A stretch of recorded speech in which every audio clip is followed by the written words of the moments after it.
getting darker and darker, and there's just no way right now for these drivers to know exactly what's going to happen. These guys are going to have to be really, really careful and tiptoe around the track until it's either side. Not even 10 minutes into this race, and I feel like we've got enough strategy going on for a whole event, but still a long, long way to go. There's Yellowstone, there's Yosemite, but for racing fans and for Grid Life's Elkhart Classic, the destination is Road America, the National Park of Speed. Free ride in the front of the field here. Look at Emil Tab up the inside for the race leaders. We head down to the first corner. Have no idea what they're coming into. Look at this field. They're 2 wide, 3 wide, a couple places slipping. Side by side for the race lead. 54, 48 through 3 and 4. Working lap number 60, 110 laps to go. Yusuf Ghali power move to the bottom of the racetrack, making the short way work. They're going to touch down the hill. This will be a great run for Fuller here. Yes, if we go right off the track in the final quarter, that'll have Fuller to get a massive. Here he comes. Does he have a look? Oh, big block there by Sanfilippo. Into the grass goes Ben Fuller for turn 1, and Sanfilippo hangs on. He's loose. No! And he crashes hard in the exit of turn number 2. Don't try it here, boys. They're going to do it. Gritsko backs out. They touch. They're going to crash. Gritsko going to slam the attenuator hard into the wall. And Tarantassic hits him as well. And big damage on these cars. That's a huge Number 4, people are struggling for grip, going out of every single lane, trying to then run. It's getting really insane. Powered by AWS for the Intercontinental GT Challenge, powered by Pirelli at the Indianapolis 8-hour. We are 7 hours and 18 minutes into this 8-hour event. John Miller way deep on the brakes to the inside of turn number 1 and 2. The spin, the 3 car gets turned around in the front of the car. James Houghton looking for a place to go, but he's got Austin Cobb to the inside. A bit of a gap behind. I think that's about 15th or 16th spot as they come out of turn 3. Big slide for this. Getting a run. He's got it. Going to be a drag racing line. Final corner. Checkered flag waving. Here they come. At Virginia National Raceway. To the line. Thompson, Darling, door to door. Banging doors. Fender to fender. I can't believe what we just saw.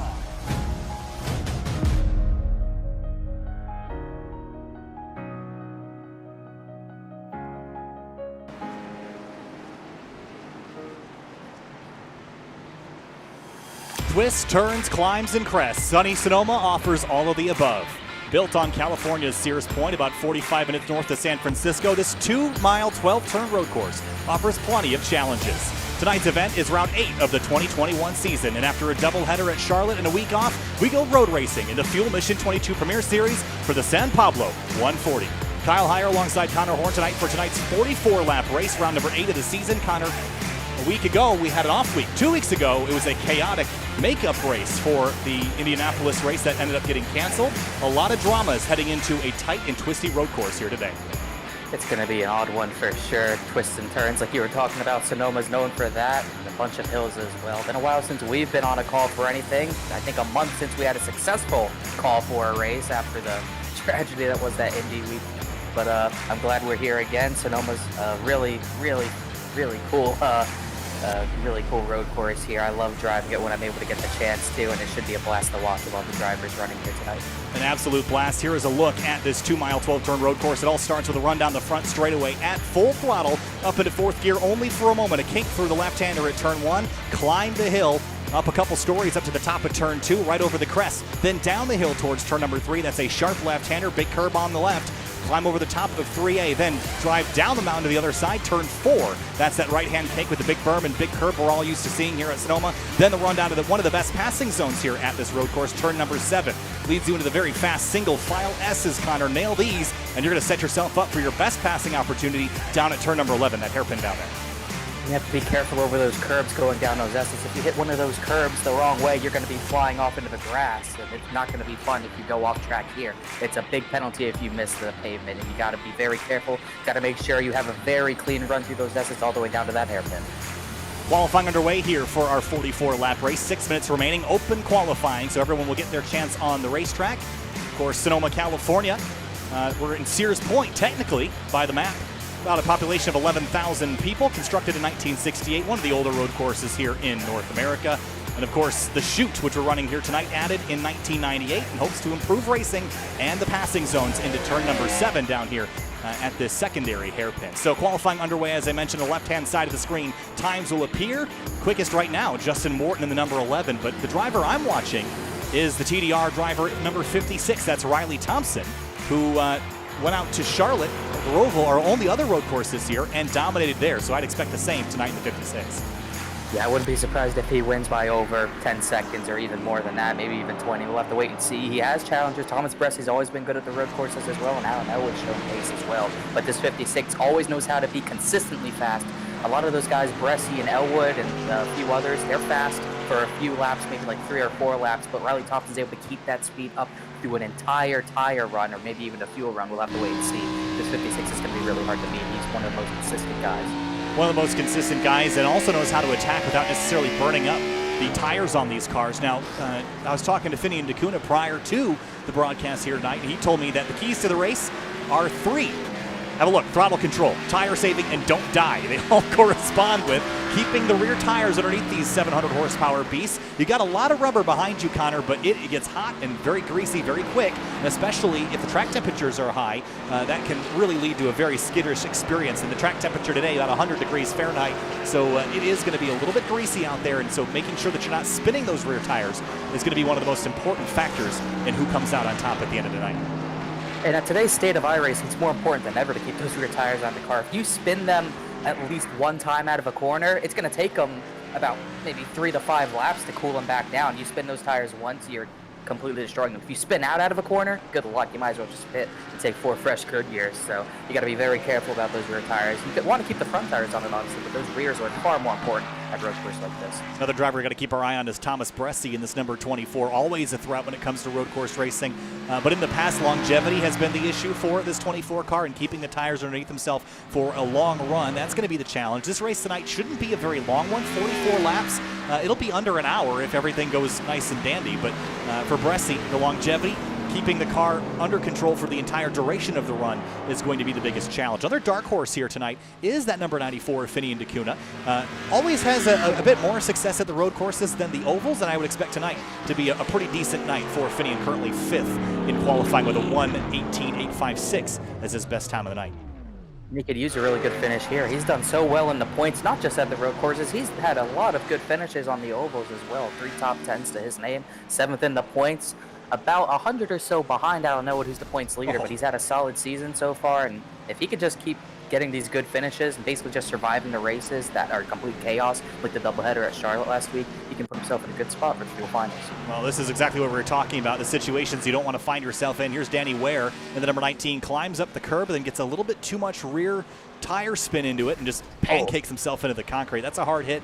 Fine in qualifying, but once you hit the race, you don't want that to be the situation. So he doesn't have a time yet in the books, so he's going to have to go again and try to get one in the last couple minutes. Casey Lakatos here tonight, and for those familiar with Grid Life, this will be a very familiar livery to those who have watched Grid Life Touring Cup. This is based on the number 82 of Eric Cattill's 1992 Honda Civic SI, the livery that he runs on that car.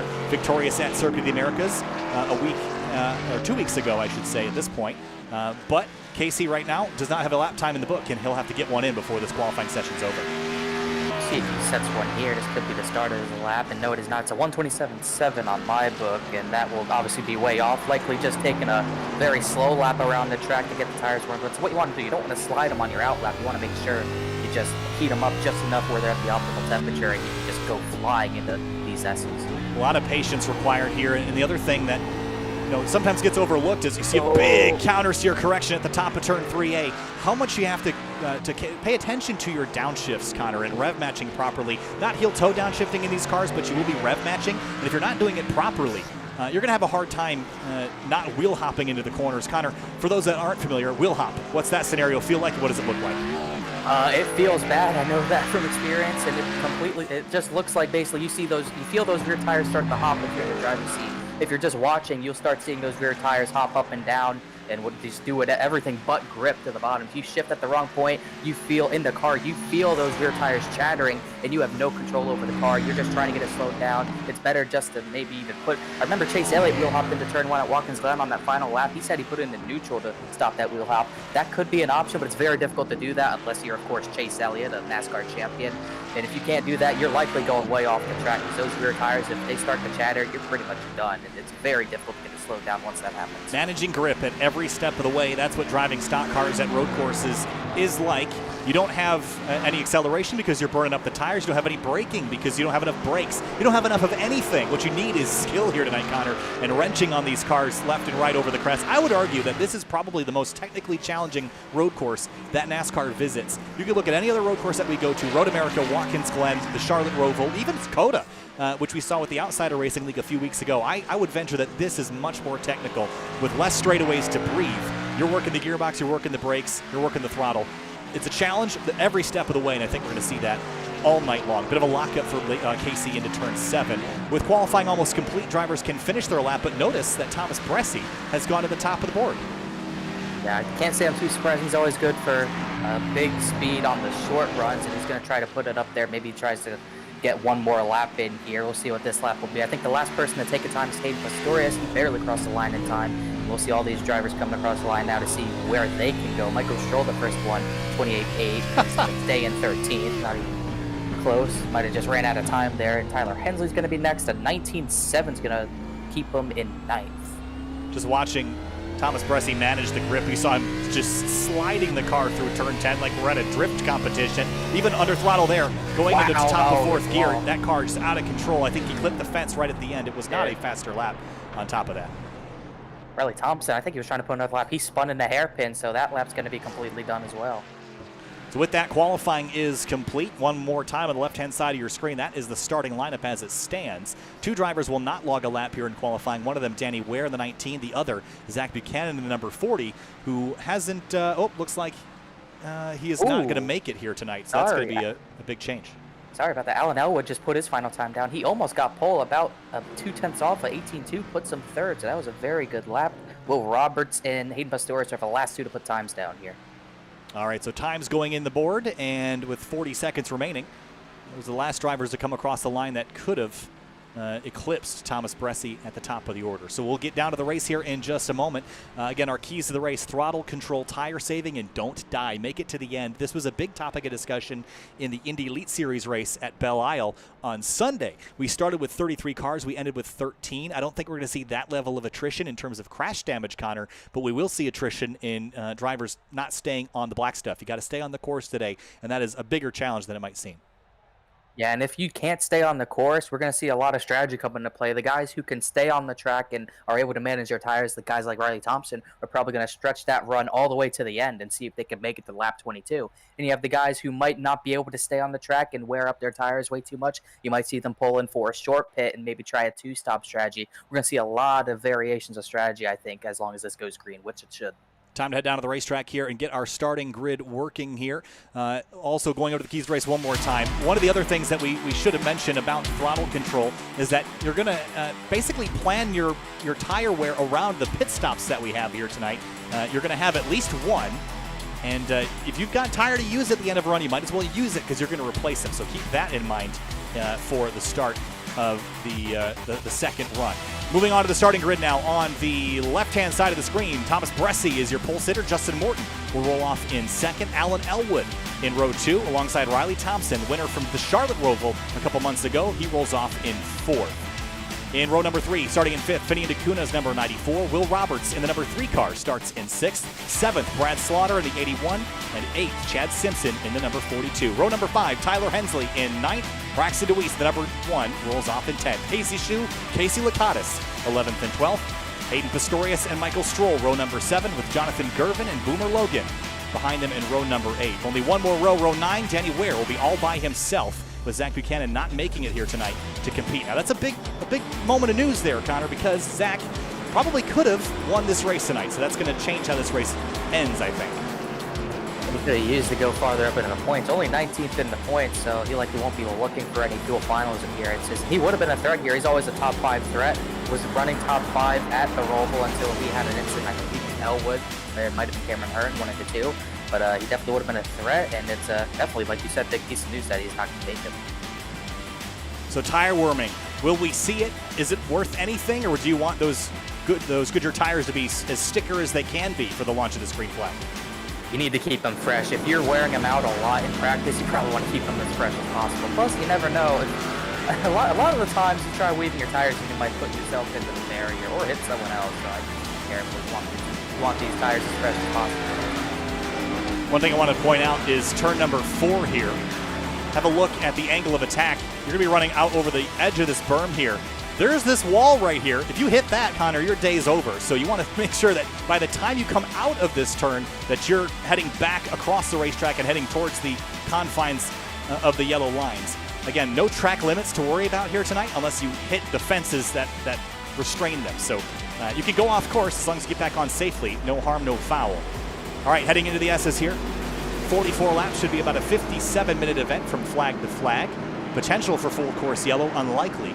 We should see this go green all the way. Thomas Bressi elects for driver's left, which is, I believe, the traditional spot here at Sonoma. The first turn technically is a left-hander. I would argue I'd rather have the right side of the racetrack for turn number 2, but we'll see how this pans out as we come to the green flag. The San Pablo 140 from Sonoma Raceway for the Fuel Mission 22 Premier Series, round number 8. Green flag flies, and we're racing at Sonoma.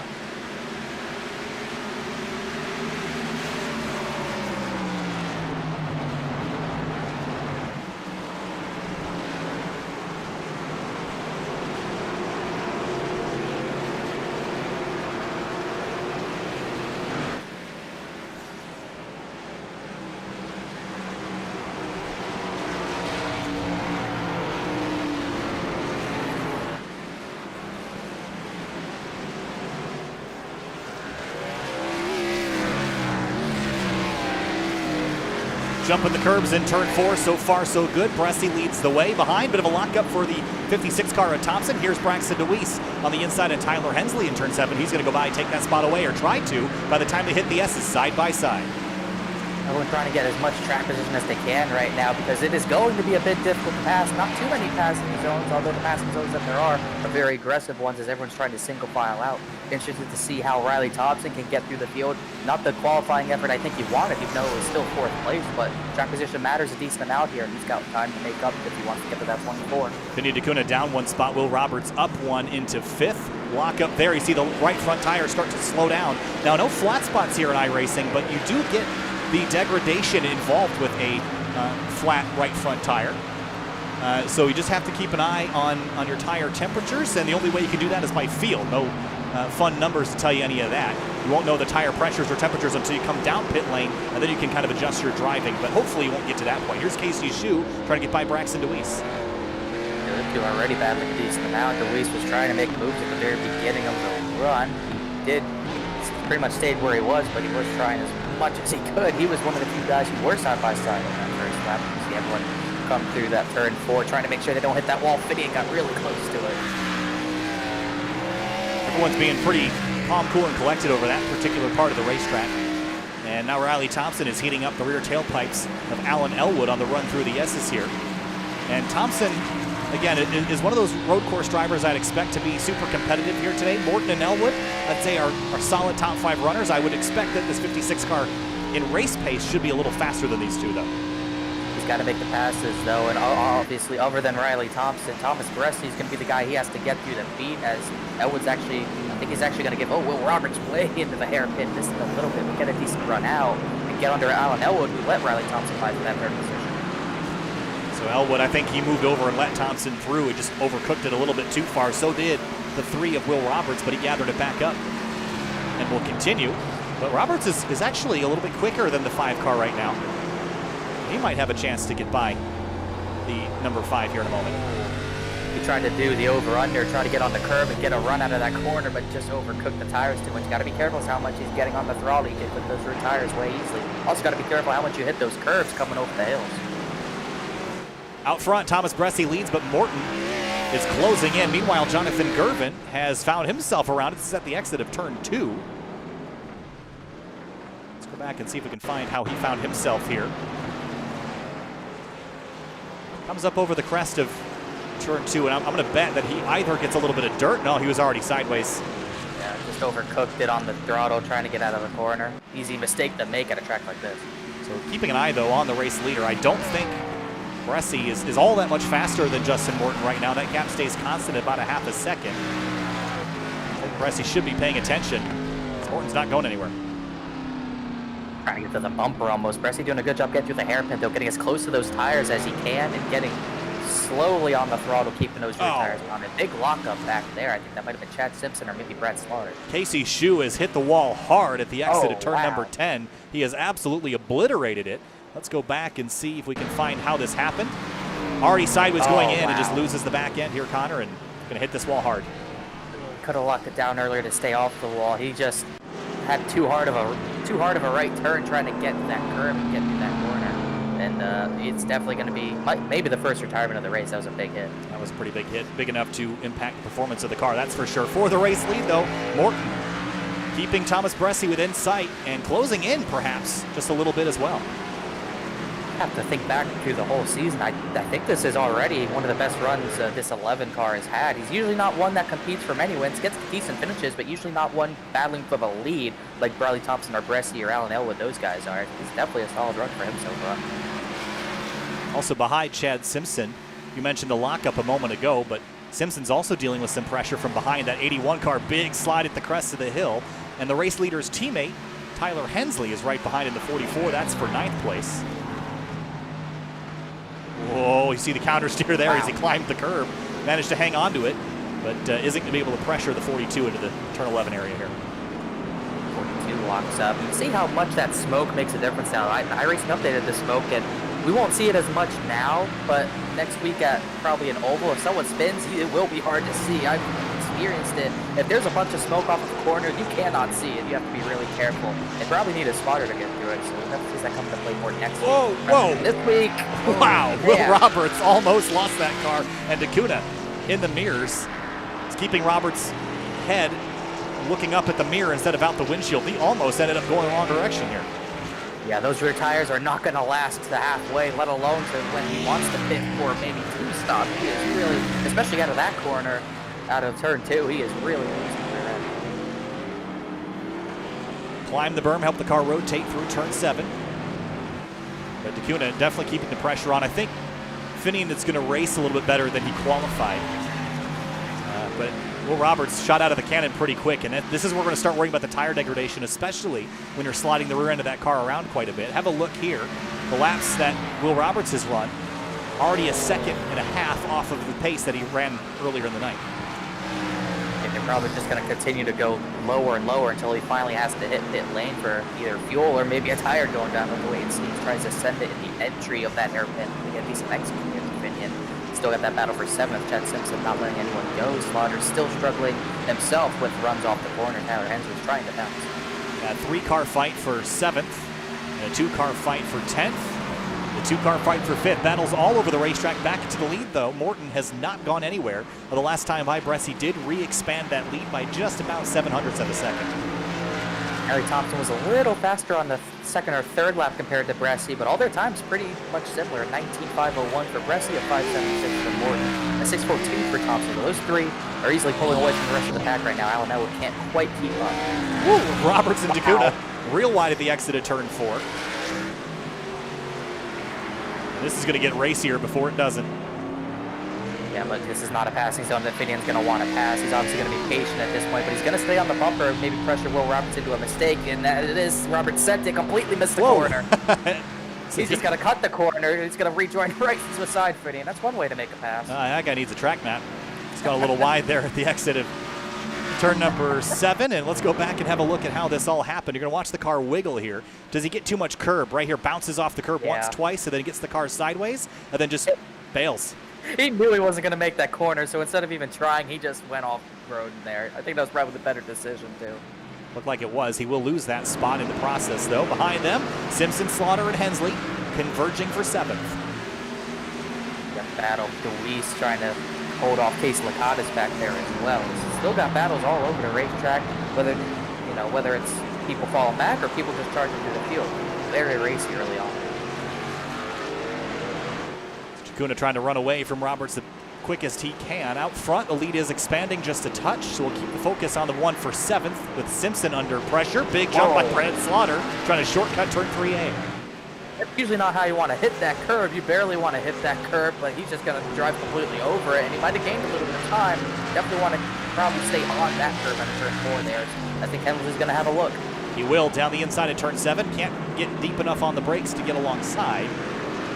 Slaughter got a great run through 7, and now hounding the back of the 42 car again. You watch them hop over those curbs so aggressively. And how they land sort of determines where they end up for the next corner, and you're sort of pointing based on where they compress. That's where all your grip comes. Slaughter's using those curves to his advantage. Maybe not that one right there. Went over it too much, but through those S's, he was very smooth as Hensley completely missed that right-hander there as they go into the hairpin. Slaughter did a good job using those curves to turn a little bit. You don't want to hit them completely too hard, but if you just barely skim them, you can get good runs off these corners and maybe save the rear tires a little bit, like Slaughter almost lost his rear tires. Very different lines through turn number 11. We saw Slaughter try to square off the exit of the corner, and behind him, Tyler Hensley chucked it in real hard and kind of paid the price on exit. And they did the same thing through turn 1 here as well. So two very different lines and two outcomes. Well, those two who are battling for 10th right now are kind of joining this battle for 7th. This could be a 5-car fight for one position. It's going to get testy. Slaughter Jr. all over the rear bumper of that 42 still.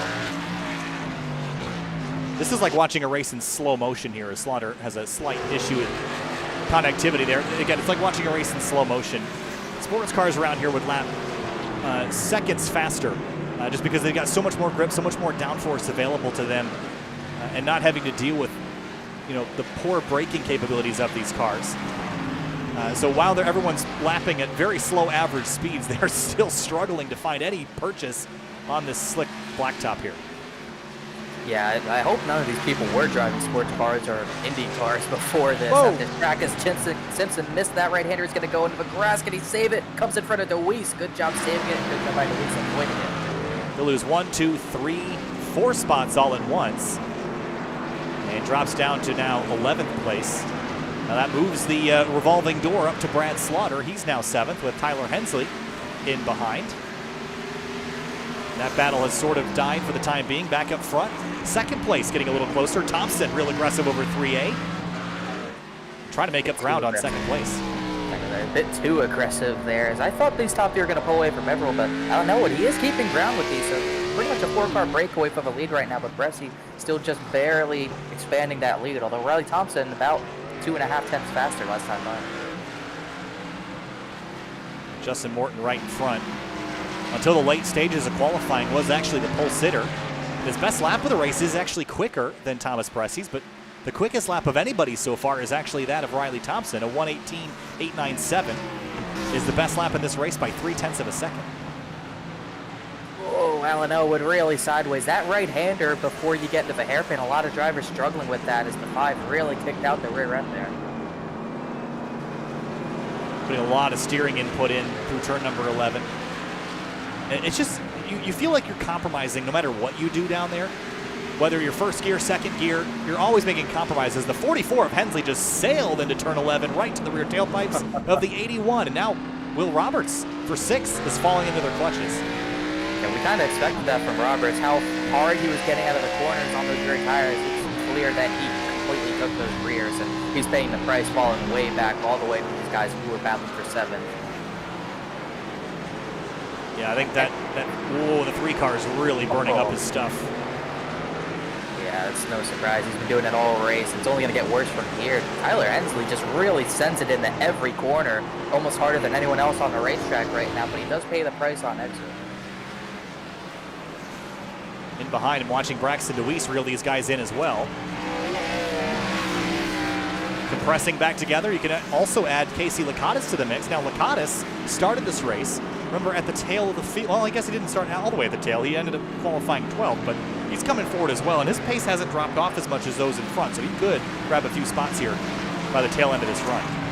He's done a good job so far. He must have gotten by Chad Simpson not too long ago. Actually, it was when Simpson made that mistake, but he's had a pretty solid climb through the field, just methodically getting through those positions and making passes where he can, and he's starting to catch up to these guys as they start to stack up a little bit behind Will Roberts. Slaughter has to run into the hairpin. Can't really look for a dive bomb like that, but he's a bit loose. He saw a little bit of wheel hop there, but he was able to catch it. Whoa, did he move him there on exit, or was that Will just sliding around? I think they might have touched. They might have touched, but Will's been so loose, and someone getting to the rear end like that can just really make it sideways. As these drivers getting closer and closer to the top 4. Wow, he's just hanging it out there. Black streaks out the tailgate of the 3 car up through turn number 2. Gonna lose a lot of time out of the corner, probably. No, he kept a decent pace that time. And meanwhile, these guys are battling top four, getting closer and closer. The rest has been reeled in by Justin Morton. Yeah, that lead is getting close as well. Everybody's converging on top of each other. We haven't seen a whole lot of passing yet, but we are seeing a lot of potential for them as the field sort of conglomerates around the racetrack in distinct groups. In the front four, then 6th through 10th are going to be hot battles here. Also, the clouds over the racetrack. Remember, the track temperature was 100 degrees. Look now, it's 87. It's fallen 13 degrees since the drop of the green flag. That could have been the change from qualifying to race. That could have been it as well. But obviously that shade over most of the track is going to bring it down like that as well as the sun kind of pops back out. You're talking about first through fourth, and you have 6th through 10th. Lothian, he's just chilling. He's all in his zone right now in his own little world. Here's a pass for 6. Slaughter down the inside of the 3 car as Will Roberts hits pit lane. He's going to split this into a 2-stop race, I think, judging by the math here. I would think so, but it's a bit early even for a 2-stop here just to get into pit road at pit road speed. If you were going to do 3 separate runs with 2 pit stops, I think you'd go about lap 15. This is way early for him, but he was cooking those rear tires. Was cooking the rear tires and also under attack. I think he knows he would have lost time giving those positions up, so you might as well come in now and grab the advantage while you can. Oh, another pass. Brad Slaughter Jr. is just going to let Tyler Hensley by there. Let's move Hensley up to 6th place. But this lead, I'm intrigued here because if you're Morton or Thompson, are you just going to stick to the strategy that Thomas Bressi lays out, or are you worried about your own numbers and your own calculations? Because you could one-stop this race. But are you going to try just to do something different? Or are you going to follow the footsteps of the 24? I think they're going to follow the 24 because this isn't a situation where they're 10 seconds back of Bressi and losing to him at all. They are all staying right on top of him. Morton, Thompson, Elwood, they're all right on the 24's coattails. Any one of them could pass with the lead right now as they're literally bumper to bumper to bumper coming out of the final hairpin. I think you just wait to see what happens to Bressi, and then you probably try to follow him in because they look like they're all maybe faster than the 24 right now. Again, Bressi struggled with longevity in the past. He started to kind of knock that off a little bit, especially at the ovals. But at the road courses, he's fast, and it's very difficult to trade speed in a stock car at a road course for tire longevity. It's a trade-off that not a lot of people can do successfully. We'll see if he can manage to do it here tonight. But the TDR cars behind him are keeping that pressure mounted. And I'm just surprised that Thompson hasn't maybe been a little bit faster, at least earlier in the run. He seems like he's picking up pace as it goes on. Now he has a look to the inside of the 11. No hold to fit through there just yet, though. Yeah, not even a passing zone anyways. You do not want to go side by side through there. We've seen Jimmy Johnson dump Kurt Busch there, Junior on Matt Kenseth. Not a place you want to even get too wide at any point. It's very dangerous to do that. Elwood getting the rear end out of shape there. He's starting to struggle with rear grip as well. Might start to fall off these top 3 as Morton's still hunting for the lead. Seems like Bressi's a little bit better in the back half of the course, coming specifically into this turn. Now, if you can nail turn 10 and adequately defend into turn 11, you've eliminated 50% of the passing opportunity around Sonoma's short course here. The other just being turn number 7. So if you can get off of turn 4A and turn 10 successfully, it's going to be really difficult for anybody to pass you. But I do think that Morton and Thompson are a little bit quicker than Bressi through the first 2 sectors, and that is a weak point that they can exploit. See Riley Thompson there using that curve through turn 2 to try to get a run on Morton. He did a good job doing that, but just nowhere to pass. Morton kind of missed these uphill S's here. He's going to try to make a run, I think, in this turn 4, maybe turn 7. I think Thompson's trying to set him up.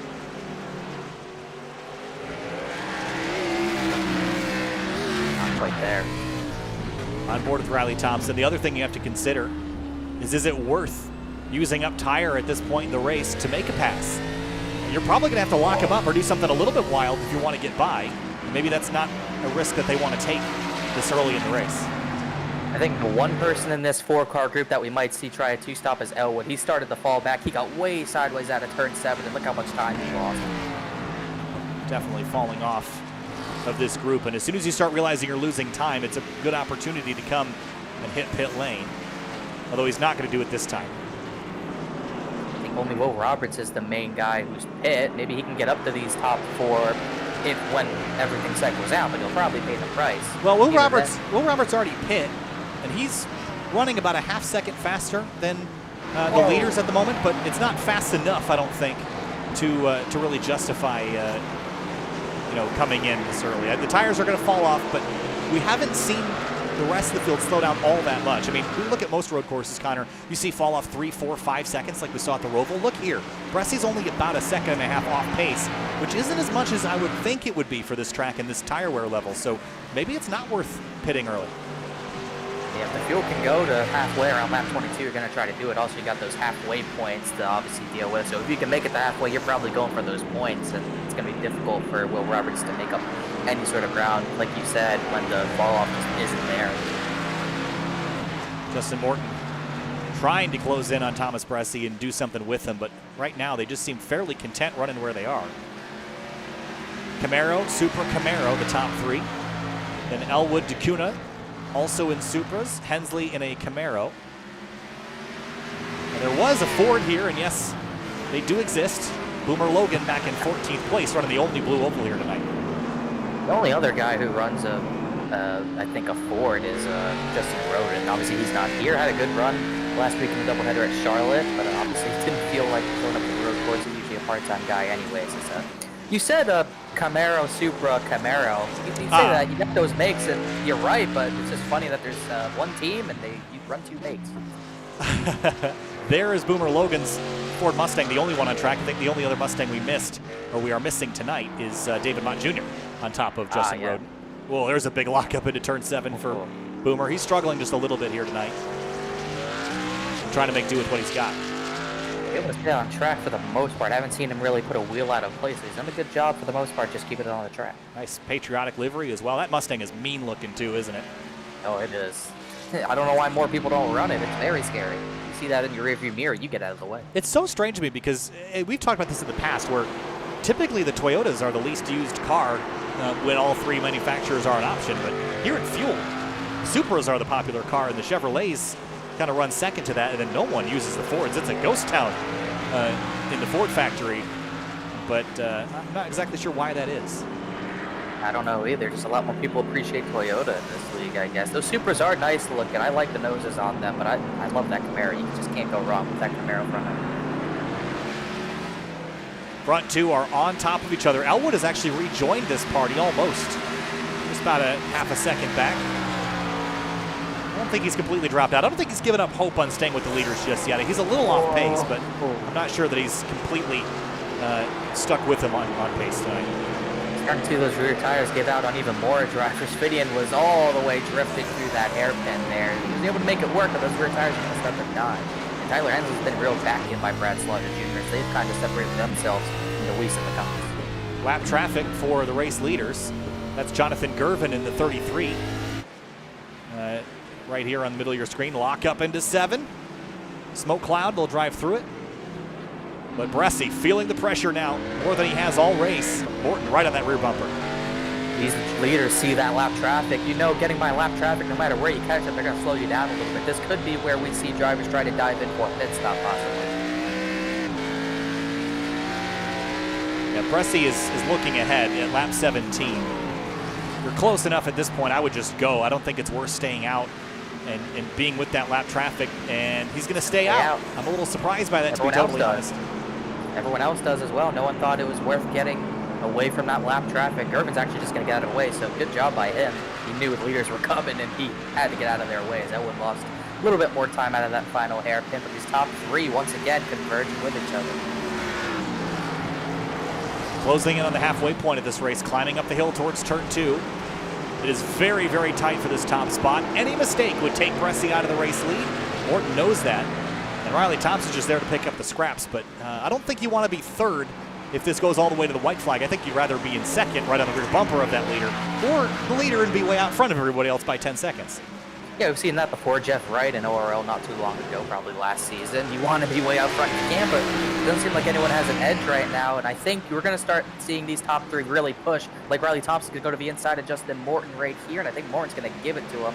Good move by Riley Thompson. I think you're going to see these drivers push for those halfway points now. I think you're going to see Riley Thompson really put the pressure on Thomas Bressy. Yeah, if they can go to lap 23 and top 10, or I should say that the drivers will receive points for their positions at halfway. And if you're still points racing at this point, you're going to want those. But that exchange for position, while it was nicely executed, will lose some ground to Thomas Bressi. Now Elwood. Oh, here comes the 11. Yep, right on cue. Lost a spot and will come hit pit lane and grab some tires. It's a good move. He's not one that's point racing. I don't think he's raced too many races. I'm trying to see where he is in the points. I don't think he's top 20, so he's really just racing for the win, so he might get some good track position out of this. Here's Will Roberts on Hayden Pistorius. This is for 11th. Should be pretty easy here. Big tire difference between these two. Pistorius, he's really surprising to me. He's struggled a lot this season, not just at the road courses. He hasn't had the speed I thought he would have at some ovals. Just really been a rough go with things for him so far. Roberts through to 11th. And back up front, here comes Thompson for the race lead. Now the pressure's on from a different driver with the red, black, and orange. And a different front nose. And a different nose. I think he's good. I think he might blow by him once he gets the chance. It seems like he has really saved his stuff. Gonna look to the left side, can't do it there. Pops the curb a little bit, trying to get a run on Bressi there. The 24 is just gonna hang on here. Yeah, now he has a decision to make. 56 clearly has the pace advantage on him, I believe, right now. Does he stick it out trying to get stage points, or does he just pit right now and get the tire advantage? I think you stick it out because you're holding up Thompson right now. If you pit, Thompson's going to use his pace advantage at the end of the run to go somewhere, but that 24 is struggling. And here comes that 56 deep on the brakes, and the 24 will split to pit lane. A late call to come down pit road, and he did it at the last possible second. He's in. Yeah. That was definitely a last-second decision. He almost hit the wall completely there, so he's going to make the decision. He's going to get the tire advantage over Bressi, and he's just, he's going to get the tire advantage over Riley Thompson. Holy cow. Try to keep Morton out. That was so close. He almost killed that wall. Watch this again at full speed. Just at the last minute dives in, and that kept Thompson from following him, which was a great call in the moment. But will it pay out in the long run? We'll have yet to see.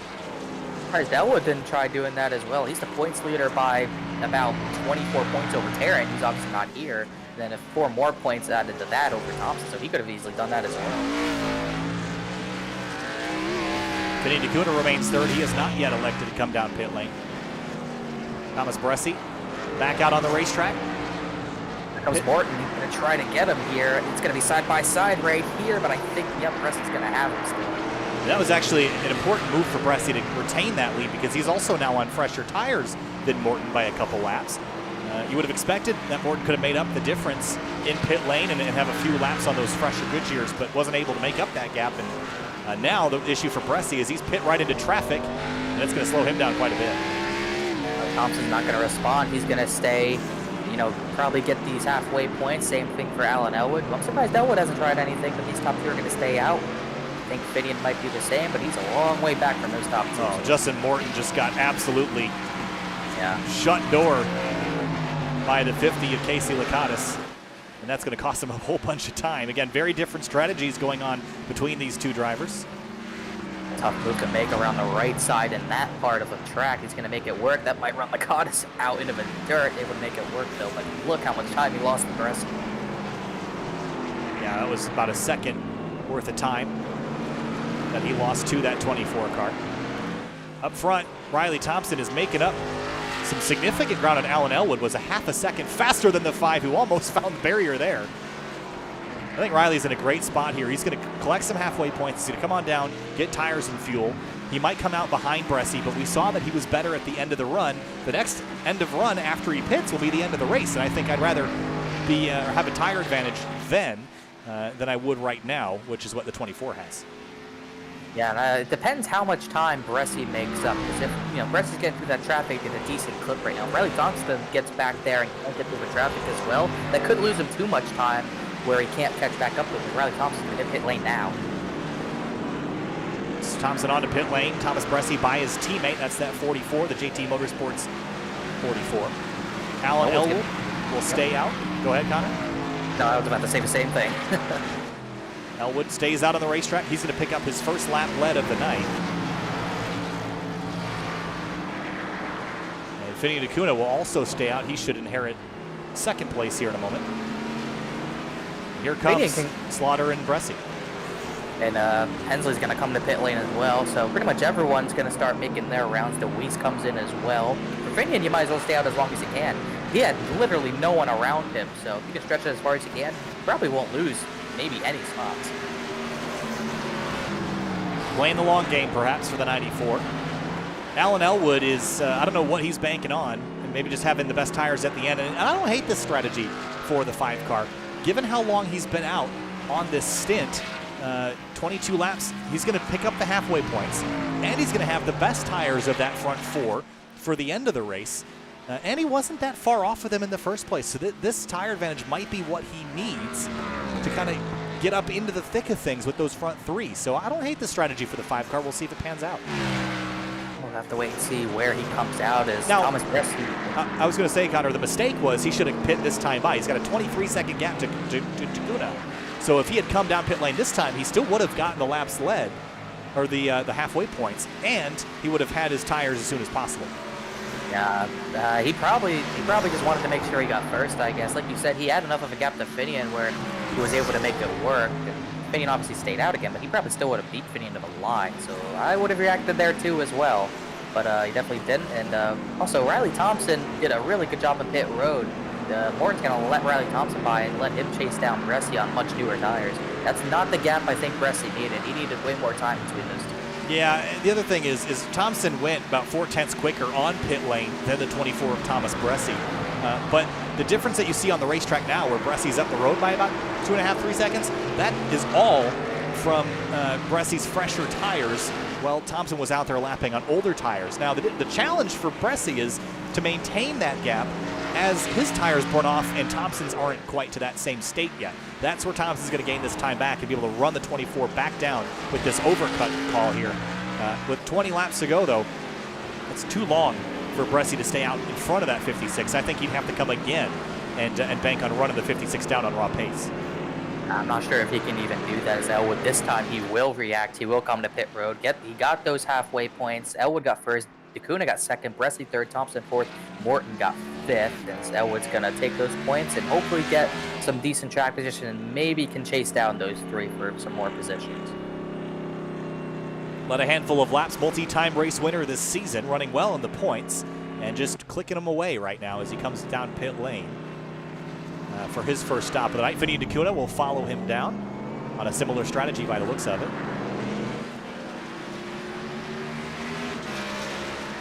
The lead will change over to the 24, Thomas Bressi.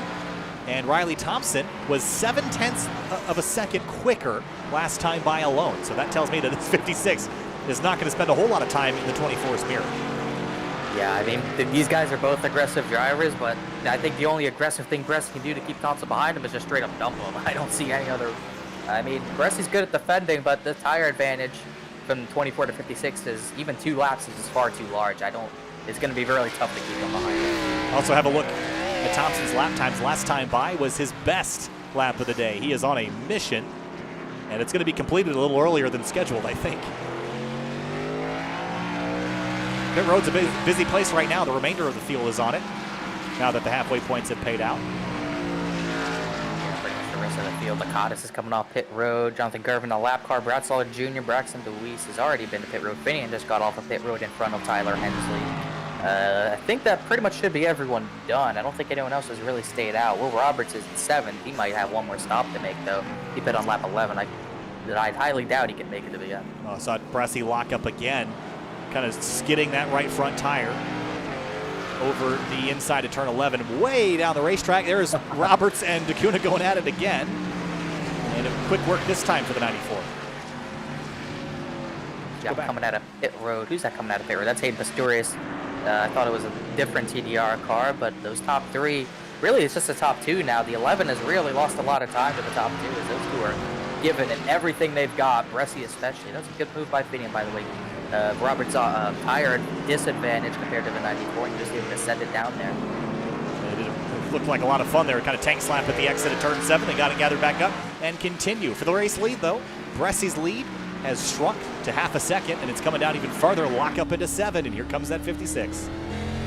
He's trying everything he can to get runs in and out of a corner, but he just does not have the tire advantage. And he probably doesn't have the speed in general compared to Riley Thompson, especially over the long run, so he's really going to struggle keeping that 56 behind him.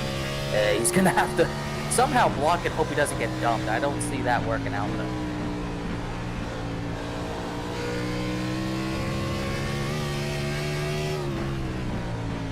so much better on the brakes than the 24 at the moment. You see that right front again getting locked up. Can you play with the brake bias with the fixed setup here, Connor? Is that something you can adjust in these cars? Just a little bit. You can go 3 up or 3 down compared to what the fixed is. Well, you can, when you're in the car before the race, you can adjust it to whatever you want. But once you're in the race, it's locked at that. You can only go 3 up and 3 down. So I guarantee Thomas Bressy's gone up and down on it as much as he can, trying to figure out what works for him. But it's just not going to be enough, I don't think. He definitely needs more rear brake bias right now, though. Yeah, then the problem is you start introducing rear brake bias, you're going to get yourself into that wheel hop situation. So you have a choice of longer braking zones and locking up front tires, but also gaining stability, or you can shift the bias rearward and lose stability, but gain braking power, which is something that is sometimes a negative when you don't have a lot of weight over those rear tires with all the front dive these cars have. Bressy, though, under attack from Riley Thompson for the race lead, coming to 18 to go. This could be it right here into the hairpin this time. The last time Thompson made that move on Bressy in that turn 7, he was able to get to him in the hairpin. And I think he lost too much time in the S's. We'll have to see what Bressy does into this right-hander here, but I don't think it'll be this time. Out of turn 10, cars wiggling under throttle. Then into turn 11, Thompson closes on the brakes yet again. And we'll have 18 more circuits to get by the 24. I don't think he's going to require half as many. You might just want to sit by him, though. Don't push yourself. You're way faster than them, have the tire advantage. Don't push your tires to the point where you're going to equalize. Don't even give him a chance. Conserve a little bit. You're right behind him. You know how to make the pass, and he's going to make it work when he's comfortable doing it. Tyler Hensley getting by Will Roberts. Braxton DeWeese trying to get by him as well. And the 3-car out of control. Gathers it back up again. He has been quick with his hands tonight to hang on to this car, but I guess fast in the slow stuff, slow in the fast stuff is what they say, I guess. Definitely a good short run speed as he's going to get in Slaughter's way. They're almost going to make contact. Will Roberts has not been able to save those rear tires at all tonight. He's paid the price. He had decent speed, but just can't keep the tires on it tonight. Imminent pass here for the top spot. Thompson right to the rear tailgate of the 24.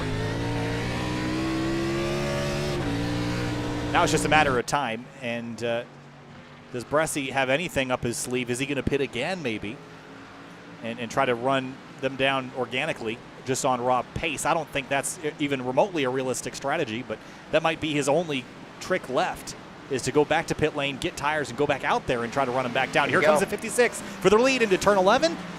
Bressy covers. Bressy sent it as far as he could to defend that, and Thompson just couldn't get there, so he's going to be able to keep the lead for now, but the 56 is going to be all over him going up the hill this time. He got a way better shift there right now. He's going to be all on his back bumper contact. Nose to tail into turn 1, the 56 and 24, side by side to the first corner. That was almost a touch. They're going to climb the hill again, and Riley Thompson is on it for the top spot. Bressy throttled up into that right-hander into turn 2. Thompson's going to throttle up out of the corner, try to get alongside him, but can't do it. A decent job there by Bressy to defend, but can he realistically do this for about 17 more laps?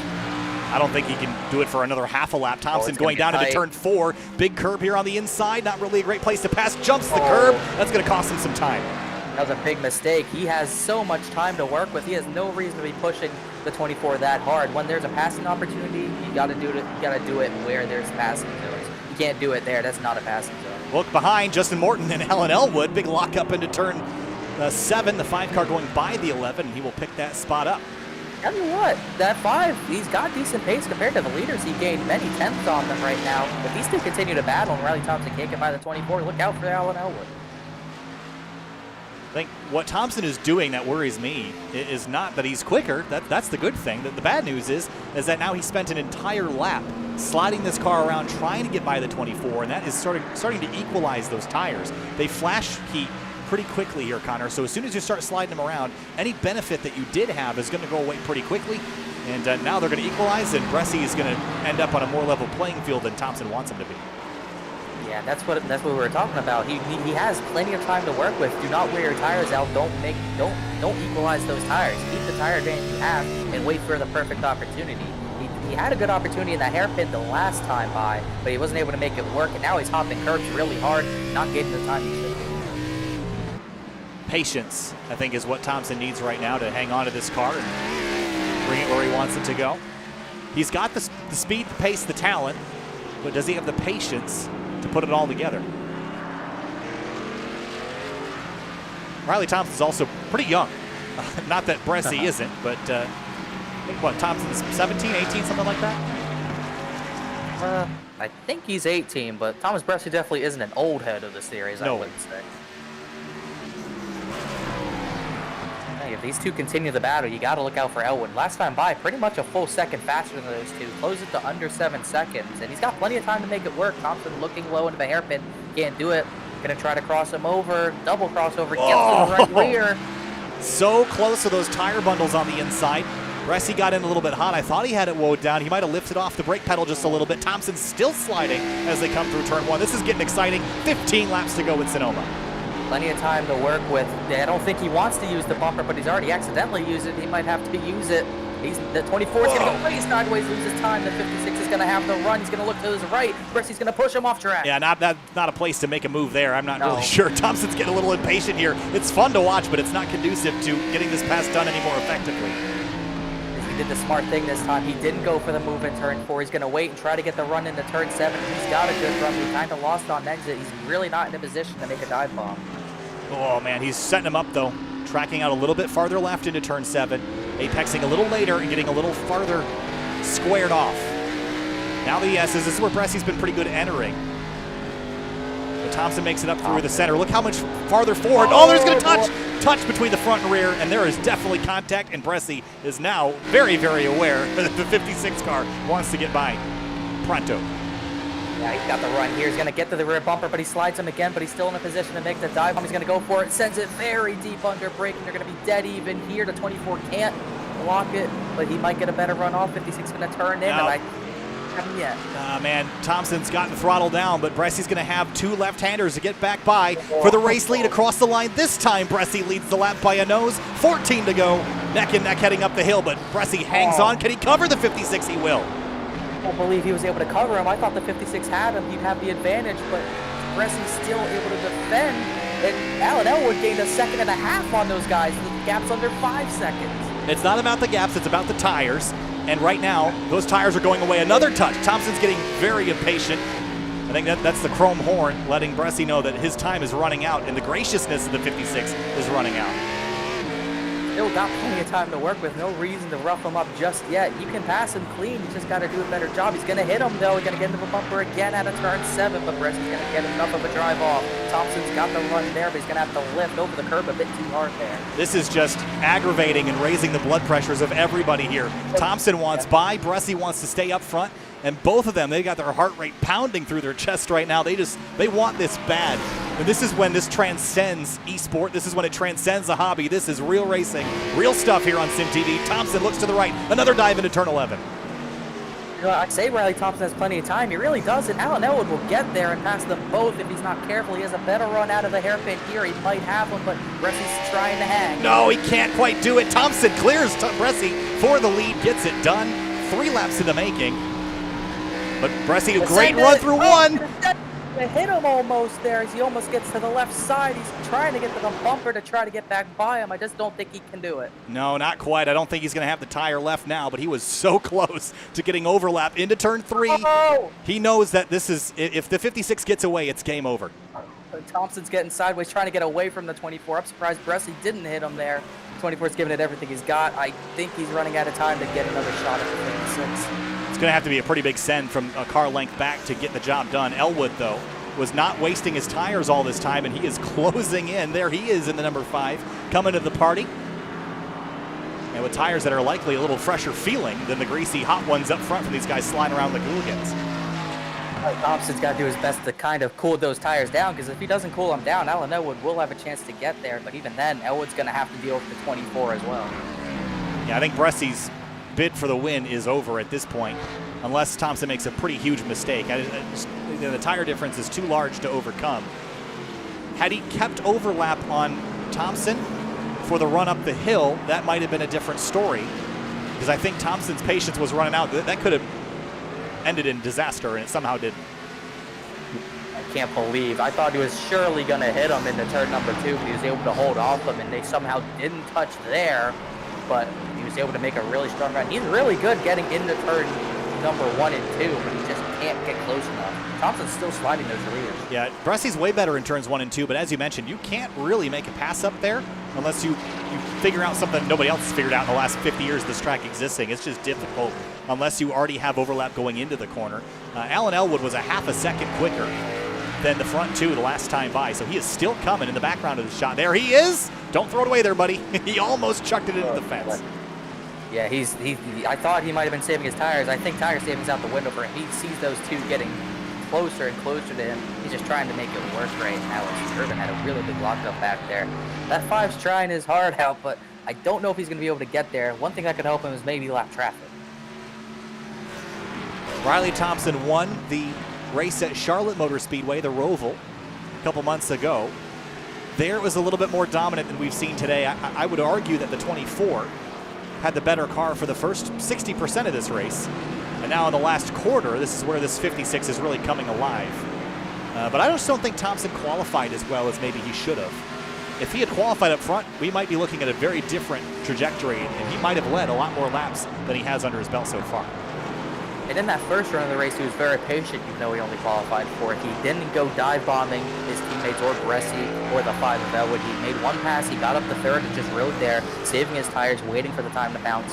When he was ready to pounce, he got by Bresci. Bresci had to react with an undercut, and Riley Thompson had the tire advantage. He was still decently patient this run, definitely more aggressive trying to pass that 24, but he's able to keep enough tire on it where he was patient enough to get by that 24. Keeping an eye on the 5 car. I still think he is coming, and even the 56. I mentioned earlier that Dave Kemmer of iRacing has said in the past, downplaying concerns that tire lockups didn't really affect the tire model. He claims the contrary and says that lockups, while they might not produce a visible and audible flat spot effect, everything that would otherwise happen to the tire will happen here in this tire model. It's definitely more noticeable in these stock cars, and I think we're seeing that happen with Thompson already, where his pace is definitely falling. And the second he starts locking up those tires, it's just going to keep finding, more temperature to build, and it's just going to get worse and worse and worse. And Elwood, if he can manage to find some more pace, he's got 10 laps to go around that 56 down. Try his hardest. Bresci already said over the radio, good win, so... He's given up. He really shouldn't, especially when the 56 is getting loose off the corner like that, still driving it hard. So this isn't over by any means. Mistakes can still happen. Thompson made one mistake at the Roval, and he still had the gap to second to win. If he does that here, he's not going to win. The reason why I don't think it's over is because we've got lap traffic in the midst, and I'm not sure that all these guys are going to be quite as cautious and cool as the ones we passed earlier. Will Roberts, Chad Simpson, they've got stuff to race for. They're not just going to pull over and let you by. But Elwood made up a bunch of ground on Bresci that last lap, and now he's within 5 or 6 car lengths. Tenth of a second faster than Riley Thompson himself. Gap is just about close to under 2 seconds, might even be 2 seconds. He has closed up so much time. Bresci holding up the 56 definitely helped that, but he's still got to work over Bresci himself and get by him as soon as possible and somehow not lose time to Riley Thompson. Well, that's the key, right, is if he spends any time behind his 24, it's lights out for a chance at a victory here. If he can get by the 24 in due time, then he might have enough time left to go catch that 56. If I'm Bresci, I move over and I let this 5 car through. He's the best chance that Bresci has at getting a win, because Elwood is probably fast enough to go catch Thompson and could go run him down and battle and bring that back to Bresci. So if Bresci's thinking about the long term of this race here, the next 8 or 9 laps, I would let this 5 car go and try to run down Riley Thompson. Requires the 5 of Elwood showing that he's faster. Will Roberts is actually going to let Riley Thompson by, so no trouble really there for the 56. Elwood's got to get to the bumper of Bresci before Bresci even considers letting him by. He's just not going to let him by here in the turn 4 just because he sees him. 5's going to make a good attempt to pass him, and maybe Bresci will give him a break. But I don't expect Bresci to give him too much of a break. But if he makes a mistake like that, like he did in turn 4, he might have no choice. Here he comes down the inside, and Bresci is going to cover. The 5 locked up just a touch. And that just tells me that Bresci wasn't willing to let the 5 car by. He's going to fight this. And Riley Thompson is smiling because he knows if the 24 fights this, he will get this win. It's sort of funny that Bresci is saying good win, but is also going to sort of block any attempt to make that not the reality. You know how much time he lost to the 56 Elwood did. It might already be up to 3 seconds as the 56 cleared that lap traffic of those two. As Will Roberts is going for a dive on Chad Simpson. The 5's going to do the same thing to Bresci. but Bressy's just going to completely cover it the same way he did in the 56 of Riley Thompson. Yeah, I don't think Elwood, I mean, I'm not really sure what his patience level is like, but I don't think that'll be withstood for too much longer. That was a pretty late defensive move into turn number 11. Borderline block. Let's take another look at this from high above. And he just sort of dives for the apex here. Yeah, the 5-car bailed out of it. I think he knew he wasn't going to make it. That would have been a dive if he had gone there, but I can't imagine that was conducive to a good on-track relationship. That was really all Riley Thompson needed. The gap he's already putting on these two is just completely big. I don't know how Elwood can catch him back. We're already running out of laps. Next time by will be, I believe, 7 more laps, and he's running out of time. Bressy really sent it into turn 4. He's going to almost spin. He made a great save there. Those rear tires are cooked. They are cooked, and the 5-car is going to take this opportunity to pounce. He's right there. The 24 slips again. Gets out of the way, make sure he doesn't get involved in any crashes that might happen with these two. 56, smaller out the front windshield now than he was about a lap ago. I didn't notice this at the front. Riley Thompson got put in the grass by Boomer Logan a little bit as these two battle. So 56 lost a little bit of ground, not too much, but Elwood's still pushing hard. Here he comes. This is commitment. Into turn 11, he's going to get down there, and I don't think Bressy can respond, not this time. Alan Elwood. Stay there. Oh, man. Side by side for second place.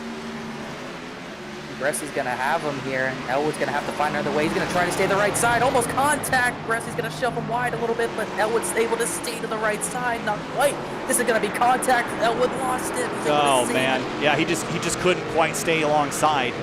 And Bressy is this was poor racecraft by this 24, I think, Connor. This was any chance that he had of winning this race, he threw out on his own.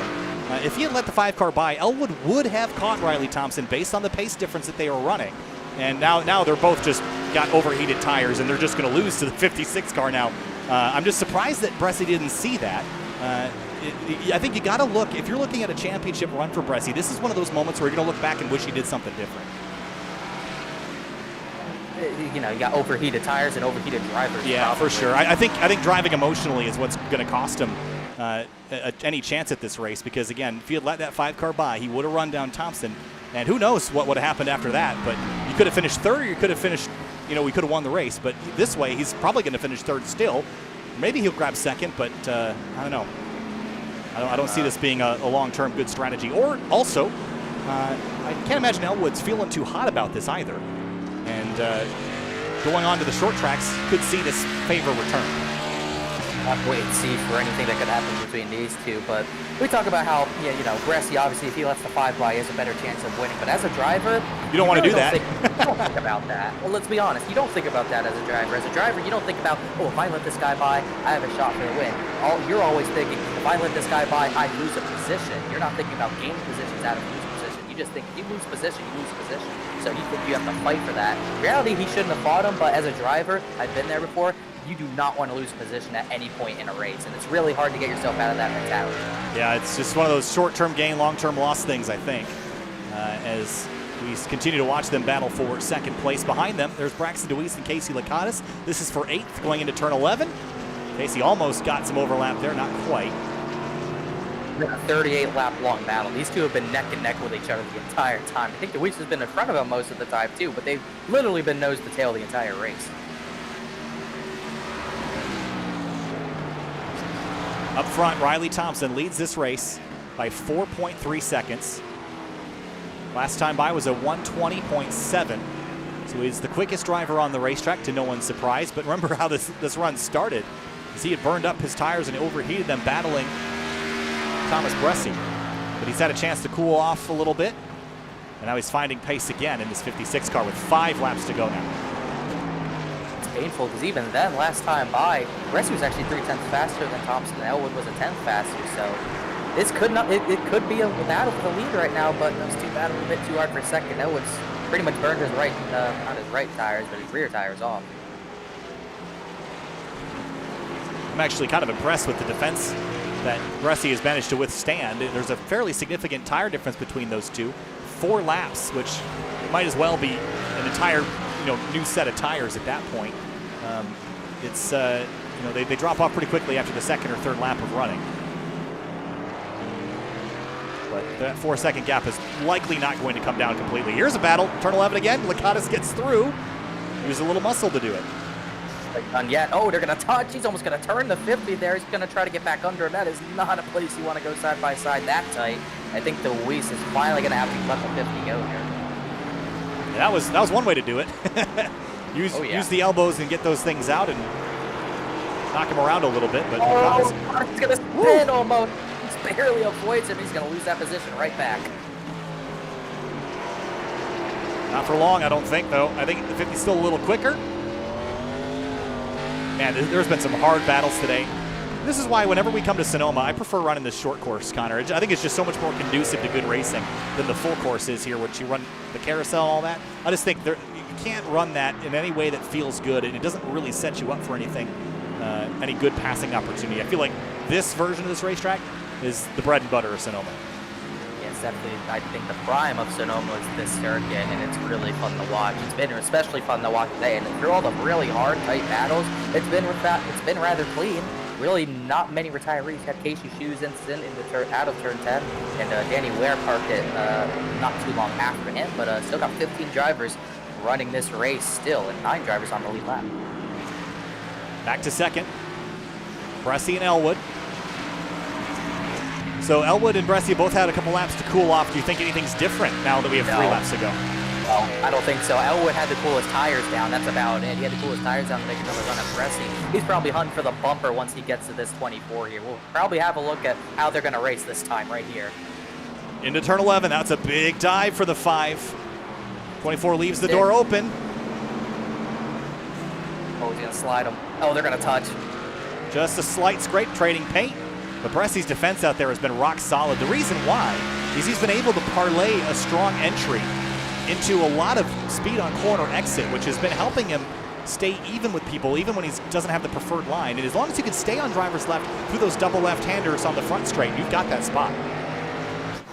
Insanely tough. Oh, Elwood's almost going to spin it. I don't know how he saved it that time. And he's already heated the rear tires. He only made one move on Bresci. He's already overheated the tires a little bit.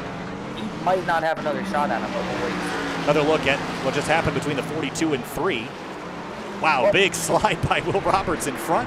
I've never seen a slide job at Sonoma. I guess you'll find a way to do it. And then Simpson went off in turn 2, gathered it back up. I'm amazed by that. The slide job at a road course in general, let alone Sonoma. I don't know how Will Roberts even did that, but it definitely caused Chad Simpson. They were battling really hard for a while there. That's for the top 10 spot, too. Sun is setting lower in the sky here in Sonoma, California. Beautiful late afternoon racing. 42 of 44 laps complete. Riley Thompson out front by 4.3 seconds. The battle is for second. It's been raging for about 10 to 12 laps, and it's not done yet. I just think it's going to be tough for Elwood to do anything with him. He can only get to him in the hairpin, it seems, and even then he can't make the move stick unless he wants to run Bresci wide through that hairpin. I don't think he has any other way to get by that 24. So 2 laps to go, just about 4 miles of racing remaining. Back to Deweese and Lakatos. Big smoke clouds in the pass. I don't know what just happened, but I think we're not totally done sorting out the order here for 8th spot. I think that was mock-up by Lakatos. He tried to send Deweese. Well, he did try to send Deweese. He tried to pass him into that corner into turn 4, but he completely misjudged it. Actually gave Deweese a little bit of right rear damage there. So let's go back and have a look. Yeah, Deweese was way offline already.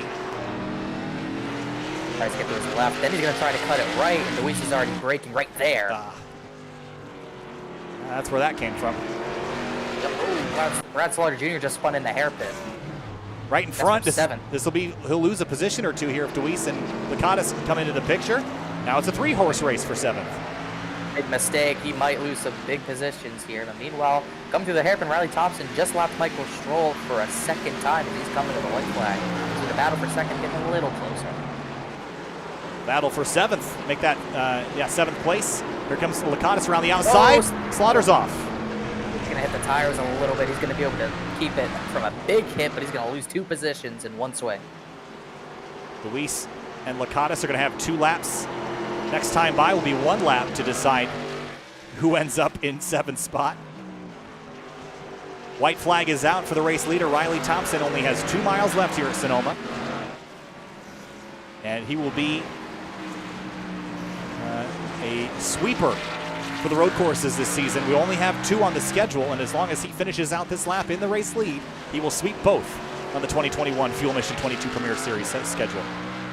And a crazy thing to think about, he's going to be the first repeat winner of the season, other than Alan Elwood, who just hit the tire, but he just hit the wall trying to throttle up on exit, so he's probably not going to get to the 24 here, but this only the second repeat winner.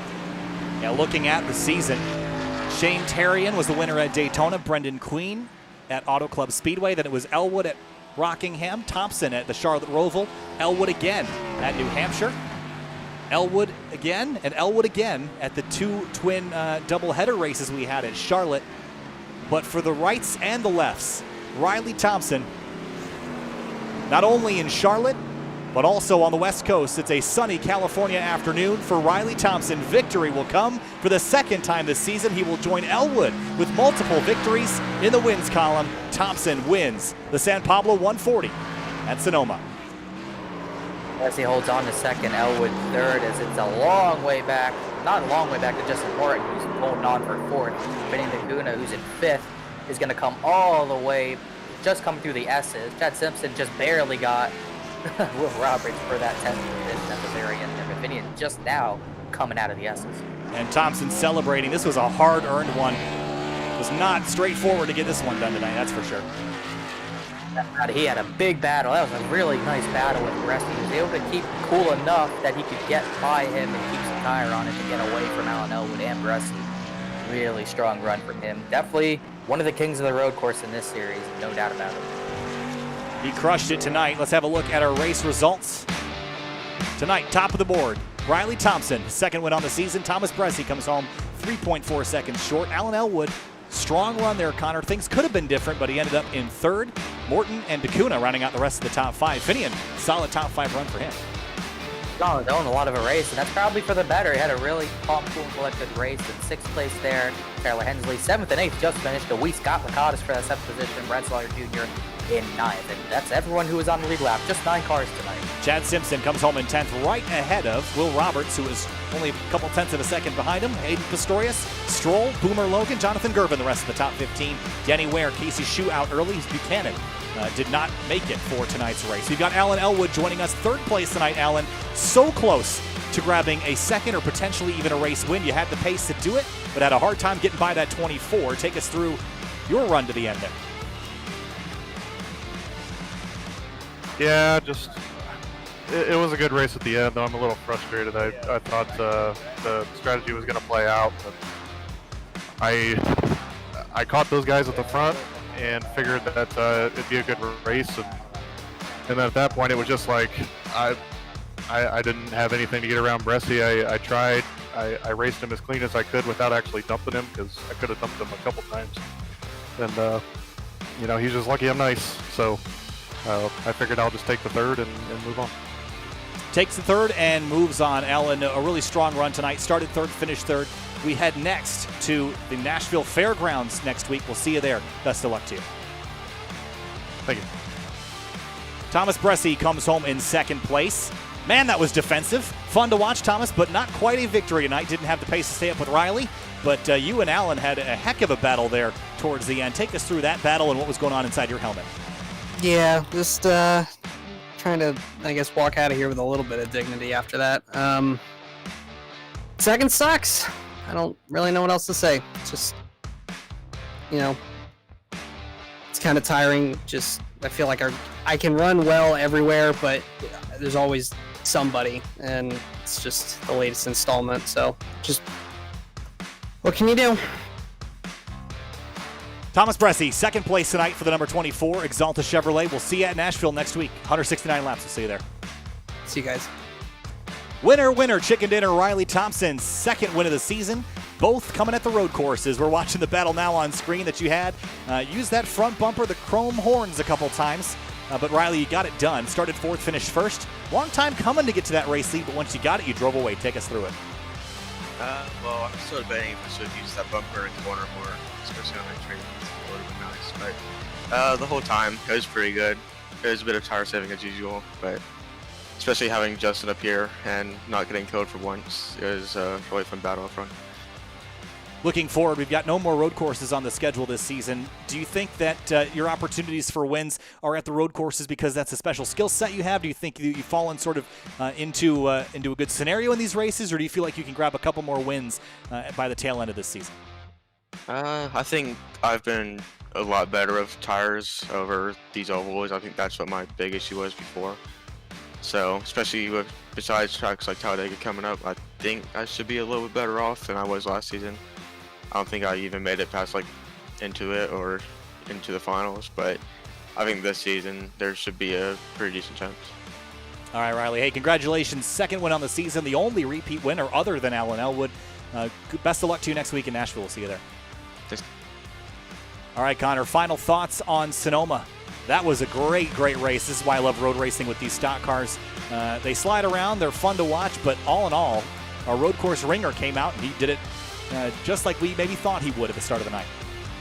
For a small field, they were still racing throughout the entire field. Had battles for the lead and battles for just barely inside the top 10 and barely inside the top 15. Battles all over the track the entire run, and the passing zones were intense. The battle for the lead, Thompson and Bresci was intense. Bresci and Elwood was especially intense. It was fun watching Justin Morton run up at the front. Solid run for Finian in the points, and a lot of solid finishes for a lot of drivers. It was definitely a fun event. The setup looked really hard to drive, and I think that makes for really great racing, especially for a track like Sonoma. So next week should definitely be interesting, but this was a really good one tonight. Nashville, Talladega, Richmond, Dover, Vegas, Martinsville, and Chicagoland are going to wrap up the rest of the season. We'll see you next week for the Music City 169 at Nashville Fairgrounds at night. We'll see you there next Tuesday.